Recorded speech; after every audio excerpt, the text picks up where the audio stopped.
Hello, everyone. Welcome to another episode of Tech in EdTech. In this podcast, we discuss technology that powers education and improves learning for all. In today's episode, we are going to discuss something that is very, very close to my heart and something that a lot of us are focusing on these days: student autonomy. And the guest for today's show is Ewout de Kock. Ewout is the CEO of Feedback Fruits, also known as Woody. He's also on the European Leadership Board of IMS Global, which is the global edtech leadership body, and is a very active member of the Dutch edtech ecosystem. Ewout, welcome to the show. Deepesh, thank you very much for this warm introduction, and thank you for having me. Great. Thank you so much for joining, Ewout. We'll go into Feedback Fruits. I love what you are doing over there. But before we get into that, Ewout, I'd love to learn about you. Talk a little bit about you, your journey in EdTech, and how you came to be doing what you're doing right now. Of course I will, yeah. So I have to say that I basically stumbled into EdTech, to be honest. So I've been an active student member when I still studied. I've been part of accreditation committees, student committees, faculty committees. Restructured my own study. But I was trying to find a startup in sustainable energy technology. This is back in the days. This is 2012 when I was still a student, and then I really just stumbled upon actually starting an edtech company after a realization that I had is like climate change. That was the thing that I wanted to fight at that point in time, is something that is a result of a problem which is a bit deeper. And that's the problem that we as society are not able to take the right actions if we're confronted with scientific data. Somehow it's just really hard doing that. And I felt all of a sudden that, wait a minute, I can try to tackle climate change, but what if I tackle education? Because education contributes to getting the society ready and better equipped to solve these bigger problems. So this is how I sort of stumbled into edtech, and this was me as a student at the TU Delft University of Technology, and they basically told me the next meeting will not continue if you haven't been to the Chamber of Commerce. So that's how we started. Great. And I also want to let the audience know this is one of our first international episodes. We've typically spoken to guests in the US. Ewout Feedback Fruits is headquartered in Netherlands. So I'm very excited to hear this journey. And I completely relate to you, Ewout. I mean, I was at one of the education conferences. I think this was prior to pandemic.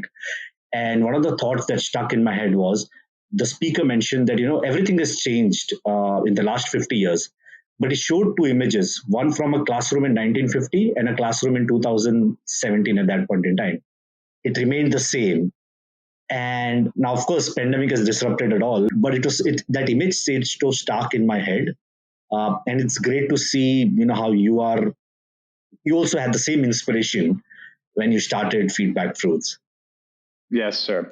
I feel like the moment that we started, basically Facebook came up, this new type of social medias, and all of a sudden we just, the gap between what students experienced in outside of university and inside of university just grew rapidly and just has been growing over time.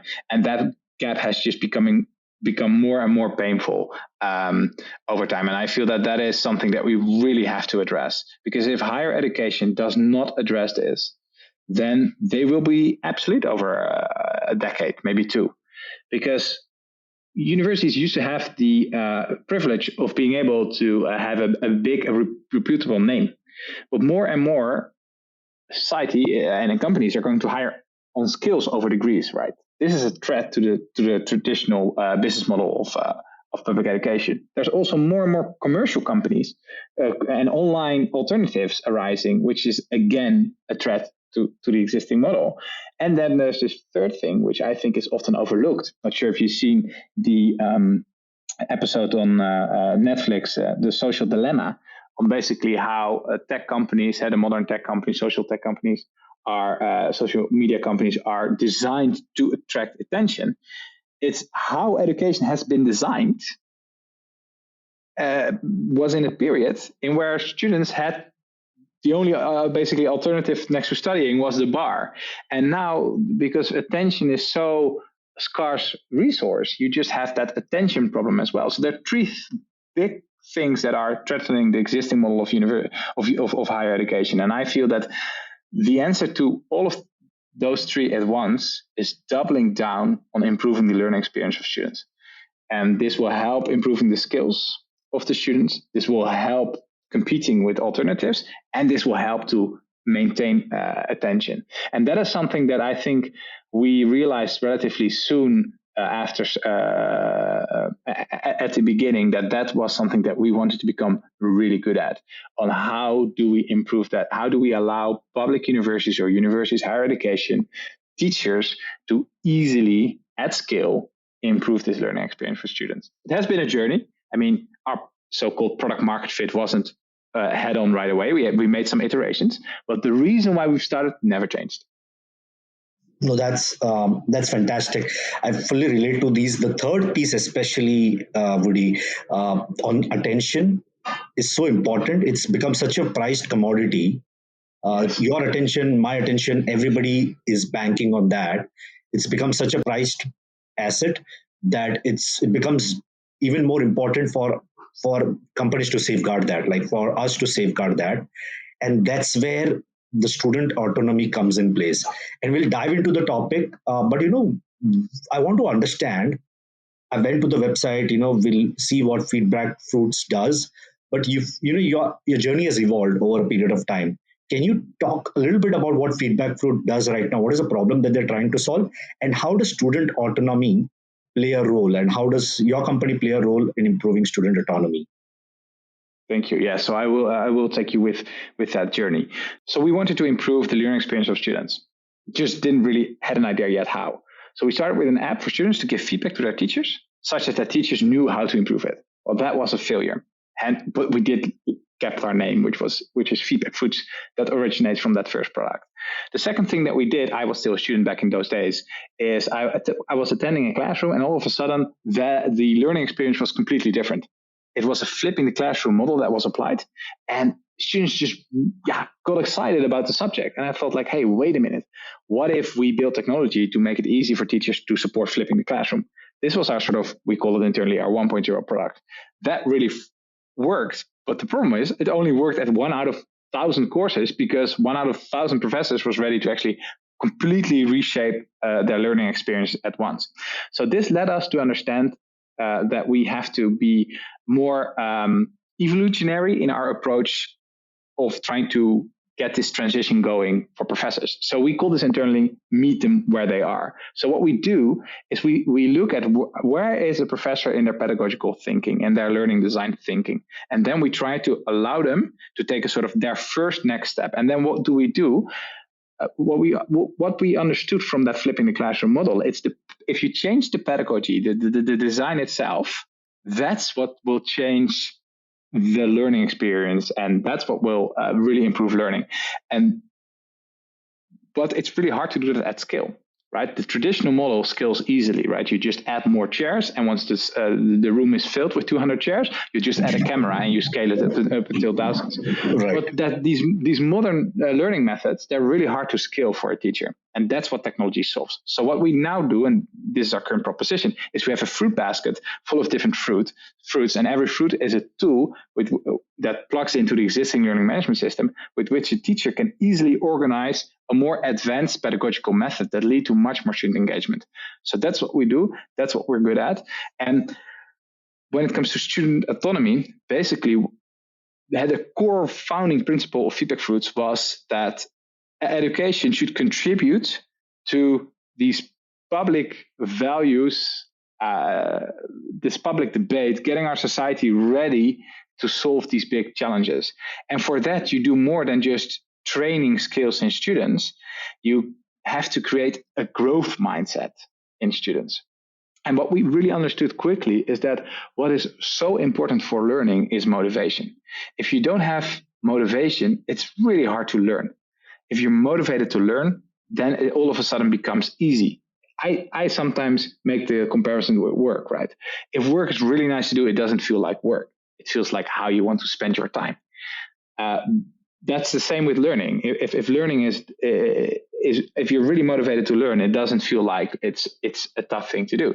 I mean, I love the reflection that we know for certain that if babies get born and they can't breathe, that they will not make it, right? So breathing is an essential thing for babies. But what we also know is that if babies are born but don't learn, that they also will not make it, especially not in the societies 200 years ago. So learning is as important as breathing to people, but the effect is just a bit delayed, right? If you don't breathe, you won't take that long. But if you don't learn, it just takes a little longer. But learning is as important as breathing. It's really an internal urge for people to do that. So if you're able to find that motivation for learning, all of a sudden it becomes so much more easy. And this is, I would say, where learning designs and pedagogy should really drive towards, to try to find that point in motivation. And what we see from the literature and studies and also in practice is if you allow for more student autonomy, allow students to find their own learning motivation first, that's when that learning experience is so much better afterwards. And we'll get to this topic later, but this is why I'm so much in love with the concept of programmatic assessment. Because I feel, and this is the big elephant in the room that I think hasn't been called out enough yet, the way that we do traditional assessment, the way that's, again, like this traditional learning experience, right? One professor in front of a class, scaling that to 100 to 1,000 people. That assessment also needs to change, because it's this assessment with a final grade at the end is really generating a fixed mindset in people. I'm an A, or I'm a B, or I'm an A plus. No, you're not. You're a beautiful person and you have your talents. Let's develop them and let's continue to develop them. It's not a final grade. It's a stage in where you are in your growth development. And that element, I think, is really important to move towards, that we design learning experiences where students find the autonomy to find their learning motivation and are helped and guided to grow continuously. And that's, I feel, what programmatic assessment does really well. I think that was fantastic. I mean, I noted so many points there. We're going to talk about each of them. There are a few things that I've noted, and I really liked what you said. One is you continue to, you keep coming back to this point of scalability, and that's where technology plays such an important role, and we're going to talk about that. The second thing that you mentioned was the importance of pedagogy and learning design. And in one of the interviews that I read about you, you spoke about something that I could relate to was content is not the future, pedagogy is. And we always keep saying that content is the king, but you kind of said, I mean, I kind of believe that pedagogy is the king and content follows that. So talk a little bit about that, like, why do you think the pedagogy is the future? And talk a little bit about your thoughts on pedagogy versus content.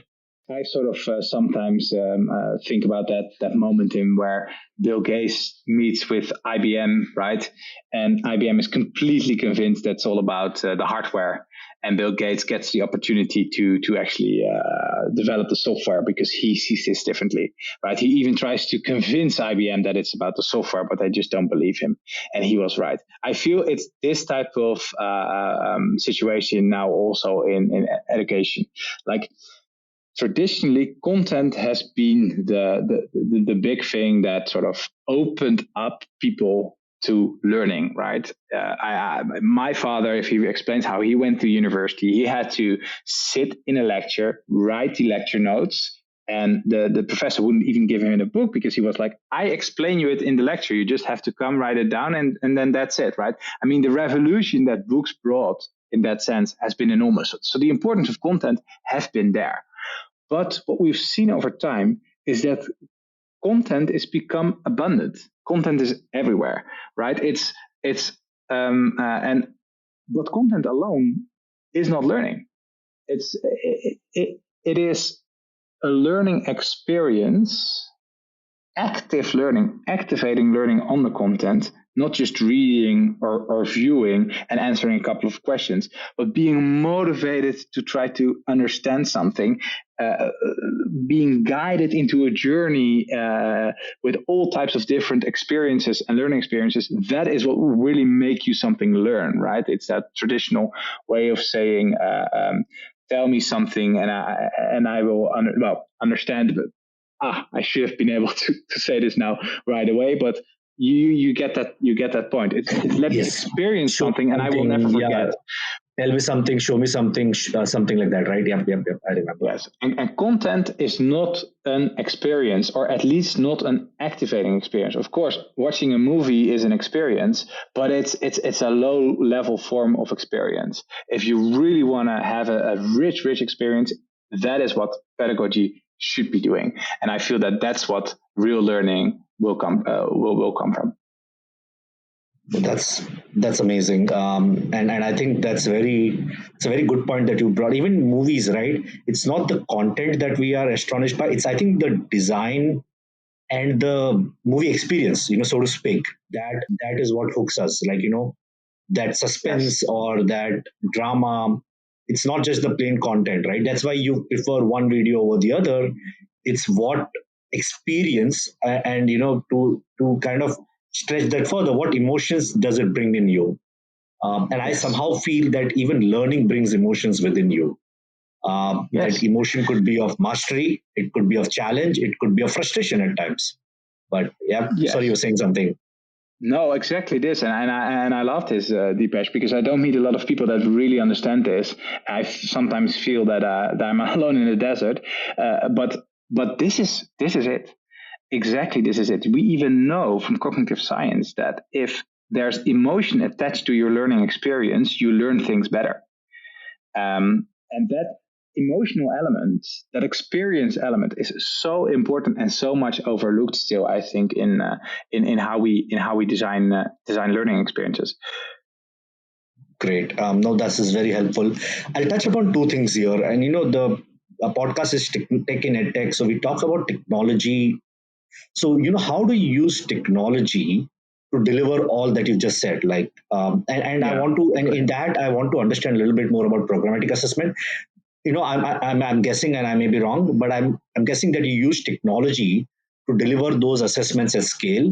So talk a little bit about Yes. how are you using technology to deliver all of these things that you Yes. want to deliver to teachers and students.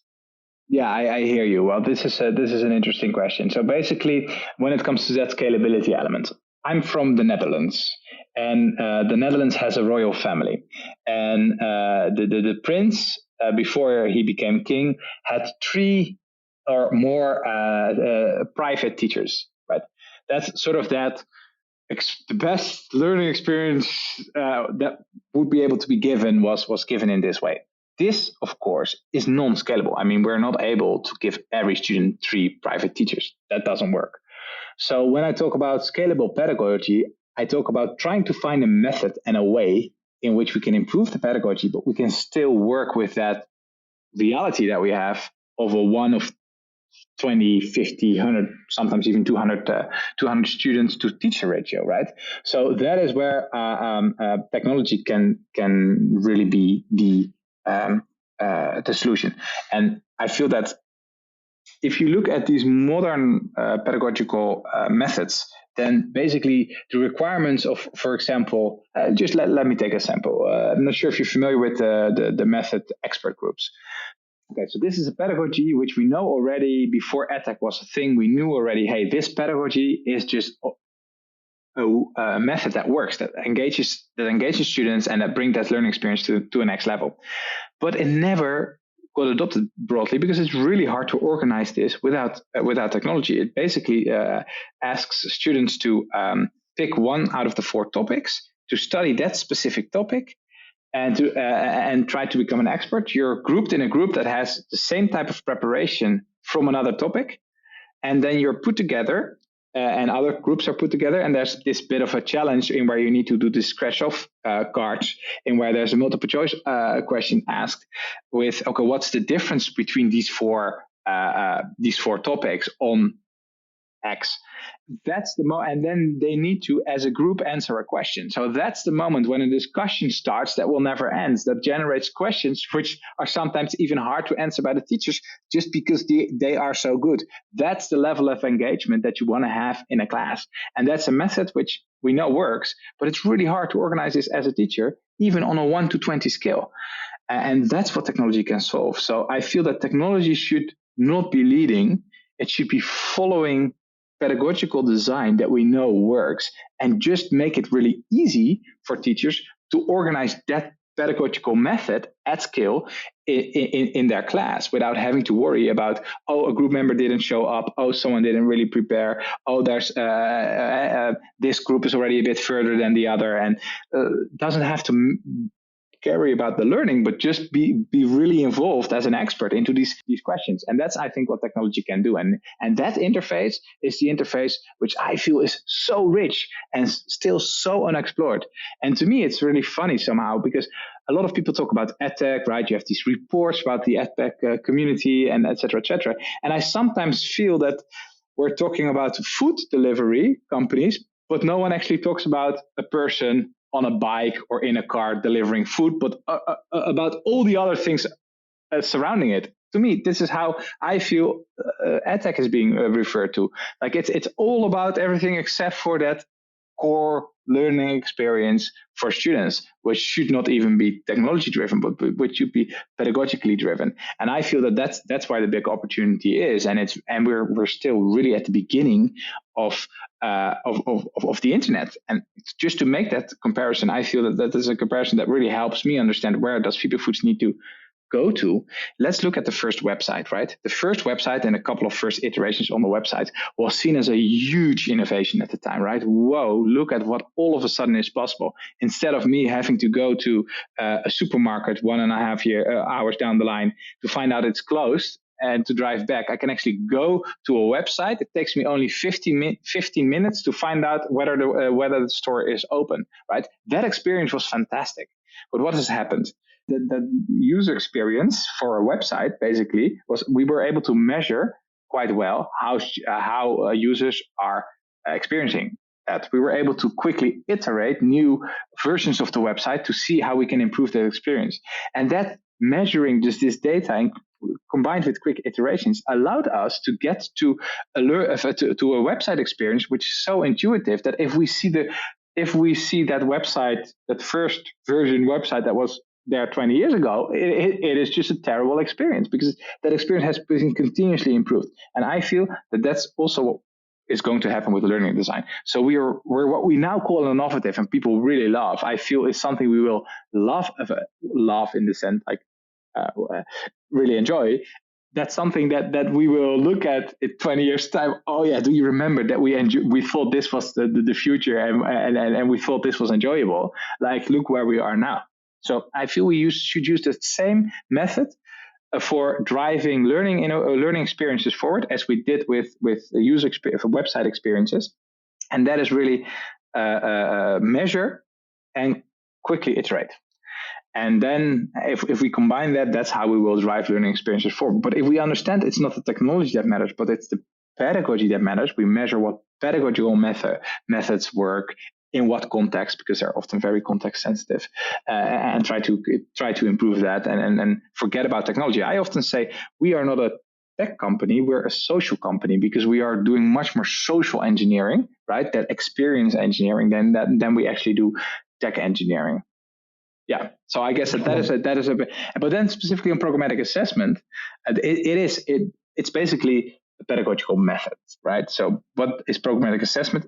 It comes from the Netherlands, and it's gaining a lot of traction now in the moment because we see the results on how students learn. And the core of programmatic assessment is basically changing that fixed assessment at the end of the course to a sort of go no go moment, right? That fixed mindset to a much more holistic, trying to get a much more holistic view of someone's development over time, and use that as a sort of final more holistic assessment. How does that work? You basically collect a lot of formative data points during the learning experience of a student, that gets into a student portfolio, and you then, together with the student, coach that student in their learning experience and build up that final assessment overall as a holistic approach towards where someone is. So also that it's not a that is totally no surprise for a student what the end result is of that course, because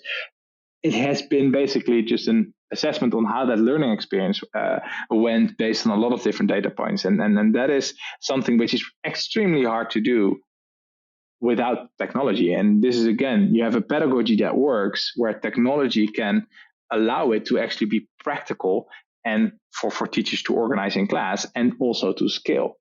Got it. No, I think that's very helpful. So what you're saying, if I have to summarize, is that pedagogy leads and technology follows to scale the impact of that pedagogy. I Yes. think in a nutshell, right? And when you talk about programmatic assessment, I see some similarities with adaptive assessment. Is that Yes. is that what? And I think what I'm understanding is it's more embedded with rather than being kind of at the end no go or no go thing. It's more embedded within the curriculum and the pedagogy, so that it becomes a natural part of a learning process. Is that correct? Yes. Yes, that's correct. And this is also where I would like to make a reflection. What I think is so funny of where pedagogy is worldwide. I mean, we operate worldwide, right? In Australia, North America, in Europe, in the Middle East. The terminology that is used really is significantly diverse, right? The one calls it this way, the other calls it the other way. There hasn't been yet a Darwin of educational science that has sort of classified all these things into Right. an order, which we all use Yeah. the same technology. So what you often find is similar concepts using a different terminology. But to me, that also shows again that we're still in this pioneering phase, right, where we haven't really worked these things out, and that's just a really interesting phase to be at. But yes, it is indeed really similar. I would say programmatic assessment even takes a bit more effort on trying not to have any assessment points as actual assessment points, but really build up a whole holistic picture of someone's journey experiences, and where also a professor where the role of a mentor or a coach is really important in that experience. Got it. No, that's helpful. And we are seeing a lot of uptick in the adaptive assessment space as well. A lot of companies coming to us to see how we can help with adaptive assessment. But I totally get your point. I think what I really like about this conversation is this. If I have to take away, it's that pedagogy leads and technology follows to make the fruits available to everyone, and which gels well with your feedback fruits as well. I'll talk about something important here. So we were doing tech was growing at a certain pace, and then the pandemic happened. How did the pandemic change the way you were working at Feedback Fruits and your teams? How did they respond to all that was happening? What changed for you with the pandemic? Yeah, good question. Well, first of all, feeling okay, when we started with that same vision, right? I really felt I was alone in the desert, screaming something that no one really understood or really cared about.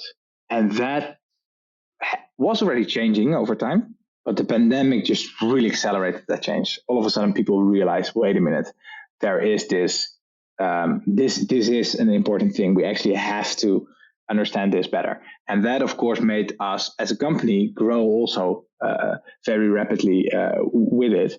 And what I feel is the interesting reflection here is there's two sort of sides towards it. Like the people that were already innovating and front runners, they have excelled and been really successful during the pandemic because they already doubled down on these type of experiences. The ones that were more traditional, they already, in my opinion, worked with a pedagogically broken method, which is this traditional method that was already also broken before the pandemic, on campus. However, by bringing that broken method online forced, just make something only much more painful.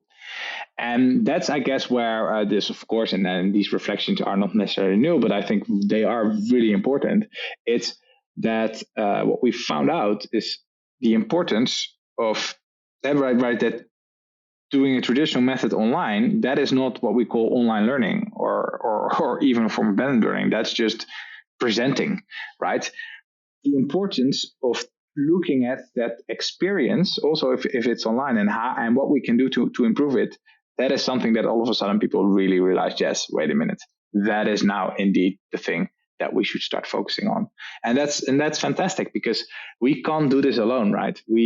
I hope there's more and more and more people starting to realize the importance of learning designs and trying to drive that forward, because this is how we can learn from each other, and this is how we can together drive this learning experience forward, and thereby help students develop these skills which are so vital for our societies to solve the big challenges with. I think that's, yeah. So I think, well, I mean, we've seen everywhere that the pandemic just made things more urgent for everyone. It was, we were innovating at a pace, and then the pandemic happened, and then suddenly everybody realized the importance of what we were doing in edtech, right? That's very helpful. I also feel, so some people are saying, yeah, well after the pandemic, we won't be so technology dependent anymore. Well, we are not for the management of that experience, but definitely for still improving that experience. And I find a bigger and bigger and bigger group of people realizing, wait a minute, we really have to double down on this, and that is I think the right way forward. Yep. Yep. And we can't talk about all of this without talking about teachers, right? So we spoke about student autonomy, how it's important for students to take charge of their own learning, and how pedagogy plays an important role. One of the things that, even pandemic, but even before pandemic, we've seen that, teachers spend a lot of time on things, that they do, like, which are in addition to the pedagogy, like, work, administrative. But how do you think that we can help teacher take an active part in this entire learning process? Yeah, I hear you. You're spot on. It's the teachers that are central to this transition, and you're also spot on that it's the teachers that are already really overloaded, and they are already in a very tough position.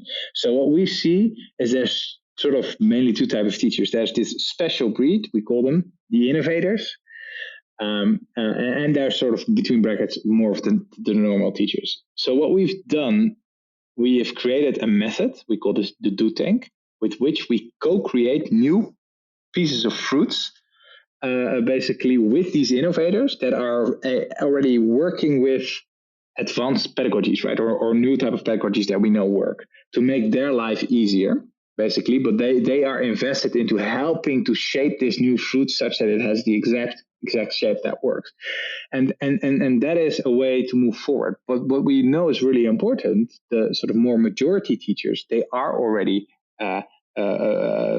really, really stressed, and being a teacher, that is having to be I would a master of all trades, right? That's what you have to be if you're a teacher, because you have to do so much things at the same time.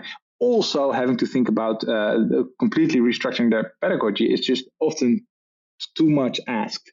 So we work with this principle of meeting where they are. So we look at teachers, where are you currently in pedagogical thinking, and we try to make it really easy to make that first step. That's a hurdle for people. It's always a hurdle, and good technology alone doesn't solve that. There, good support, human support, is a really important element that we take a lot of care for.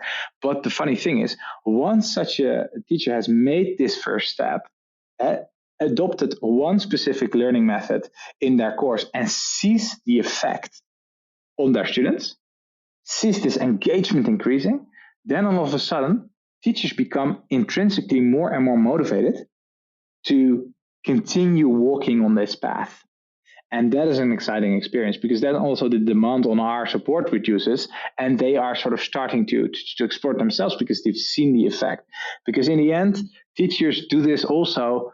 I mean, a lot of teachers teach because they really care for their students, but therefore they also really care for the learning experience of their students. And if they see that improving, that's when you trigger that internal motivation of teachers. And then the only thing that you have to do properly is make sure you keep supporting these next steps.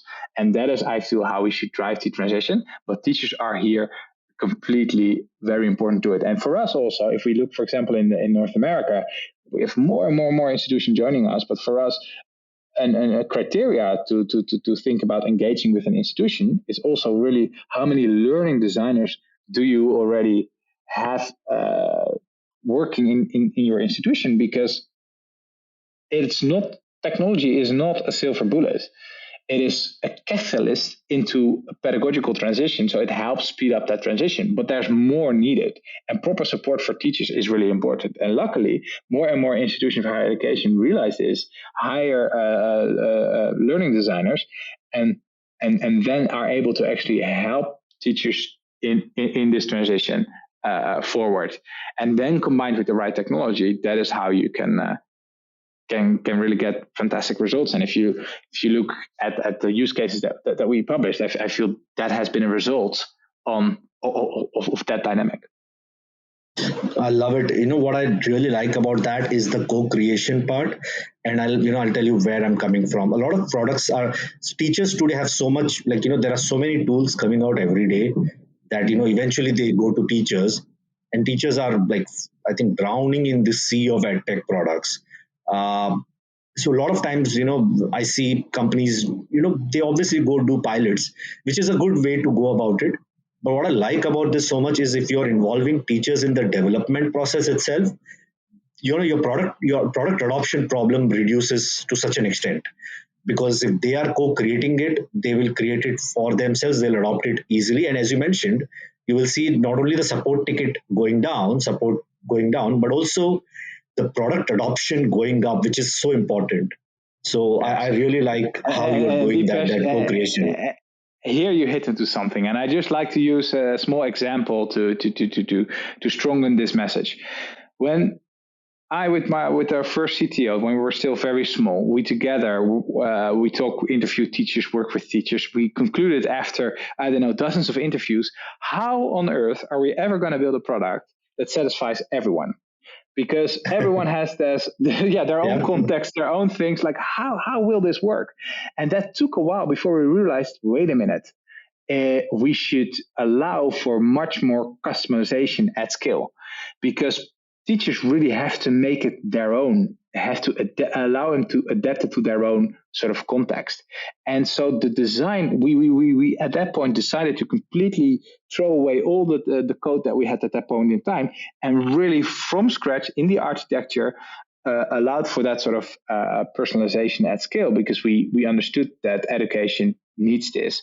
And that has been an important transition moment for us. But this also all of a sudden allows us to really quickly do these iterations, right, without having to work, having to have too much developers work on it, and thereby being able to really design exactly what people what teachers want. And then you get that sort of change in attitude. I'm not over exaggerating that we sometimes have meetings where teachers are standing, and learning designers as well, by the way, standing on their chairs saying, we need this. This is exactly like it's like we've seen so much product around, but it all had this, I don't know.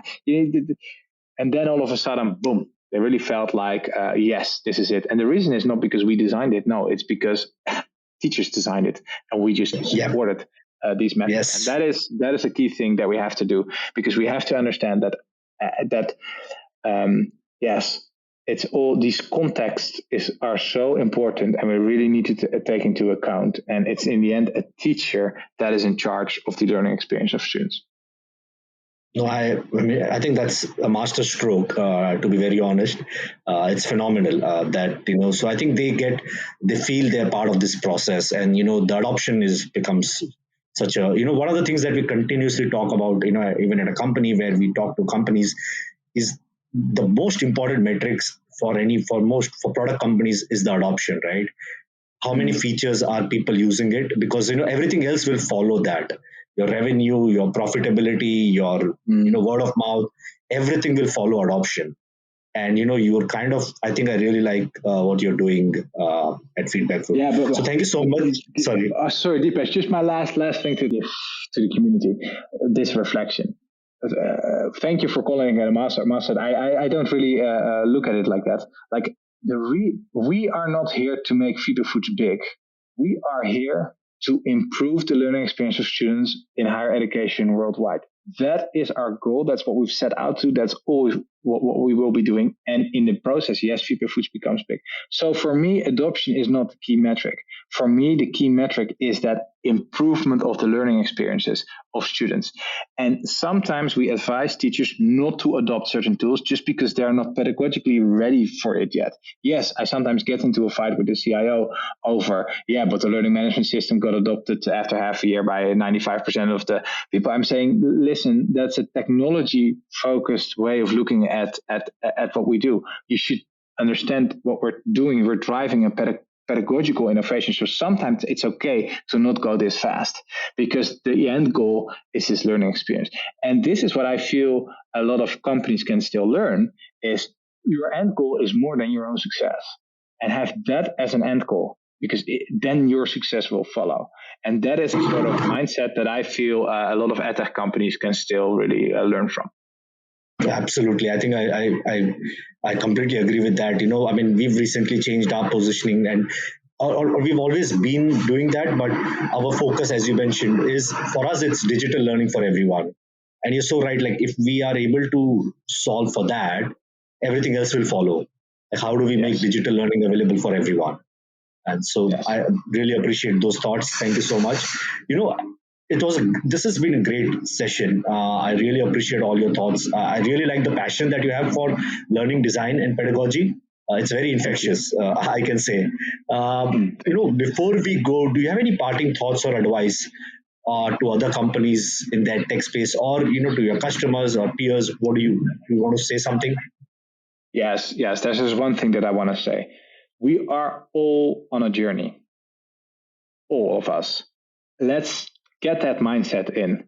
What we have today is just a way to get to what we are going to get in a year time. We should be open to continuously innovate, take these next steps, open to critique and reflect on it to really try to drive this forward. Because what we are doing together in education is so much more important than our own success. It's really, let's try to drive this transition, because this transition is key in some sense, and I might become philosophical here, but I see the relations really clearly to maybe at one point in time survival of humanity. Like, what we're doing here is so much bigger. And if we understand this, and if we keep driving this, and if we never are satisfied with where we are, I feel that then we are in the right mindset to make a significant impact on the world. And I feel that is this is what makes education more special than other industries around there. And let's embrace that, and let's take that responsibility together to drive this forward. No, and you're not philosophical, you're very practical. I think I wouldn't have been here had it not been for education. It's literally responsible for not just my survival, but thriving, right? I think education is so important. It's so important that, you're born with something, but education is what takes you somewhere. So, I completely relate to that. And, I think in between all these, we continue to hear about edtech funding, edtech this, edtech that, growth. We sometimes miss the larger picture that all of this is to solve that problem of education for people, right? Your future shouldn't be determined by the zip code that you're born in.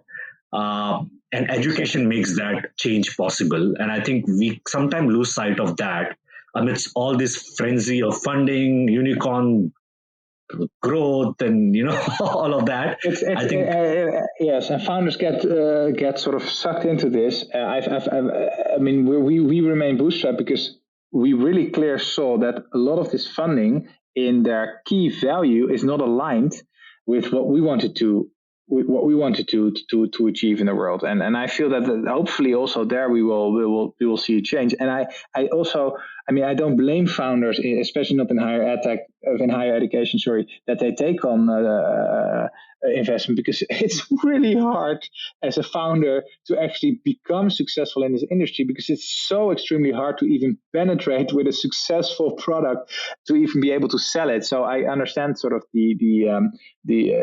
that then investment. Hey, you have traction on your product, not yet on your because it's so hard then to still sell it to an institution, that you have enough traction to get an investor on board in order to survive, basically. But then you have to be really careful that your compass, the reason why you do what you do, doesn't get changed.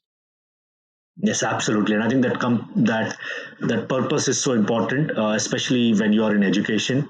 So thank you so much. I know but this was an amazing conversation, Woody, and I really appreciate all your thoughts. And thank you so much for coming on the show. And Thank you for having me. yeah, thank you so much, and take care. Have a good one. Okay, thank you. Bye bye. Bye.